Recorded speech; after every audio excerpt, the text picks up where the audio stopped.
October 1st, 1960 marked a historic day for Nigeria as it gained independence from British rule. A young nation of immense potential, Nigeria held the promise of unity and progress. However, just 6 years later, this dream began to falter. On January 15, 1966, the first military coup in Nigeria took place and changed the course of the nation's history forever.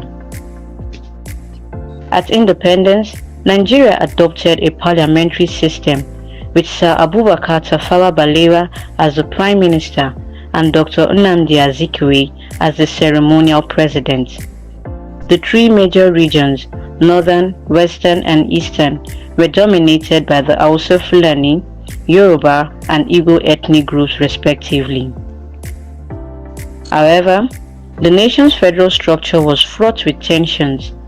Ethnic rivalries, corruption and mismanagement plagued the government.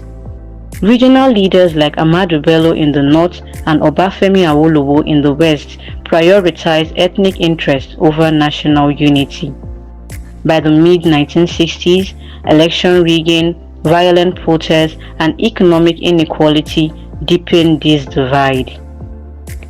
In the shadows, young military officers grew disillusioned with the political elite.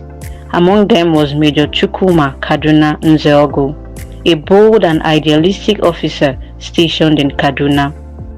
Other major conspirators include Major Emmanuel Ifeajuna, Major Adewale Ademoyega, Colonel Emmanuel Nwobosi. The coup plotters believed drastic action was needed to save Nigeria from descending into chaos. In the early hours of January 15, 1966, the coup plotters launched their mission. Their objective was to eliminate key political leaders they blamed for Nigeria's problems and establish a new order. In the north, Nzeogo led an attack that resulted in the assassination of Sir Ahmadu Bello, the powerful premier of the northern region. In Lagos, the coup plotters killed Prime Minister Sir Abubakar Tafawa Balewa and Finance Minister Festus Okotie Ebo. Similar attacks occurred in Ibadan, where the premier of the western region, Samuel Ladoke Akintola, was also killed. On the morning of January 16, 1966, the coup had failed to achieve total dominance, but it left the political landscape in disarray. General Aguiyi Ironsi took charge as Nigeria's first military head of state, establishing the Supreme Military Council. He sought to restore order and address the grievances that had fueled the coup. The coup was, however, perceived by many northerners as an Igbo coup. Most of the coup plotters, including Nzeogo, were Igbos, while the majority of his victims were northern politicians. This perception sowed the seed of further discord. Major Nzeogo and other coup plotters were arrested and detained, but their actions had already set a precedent.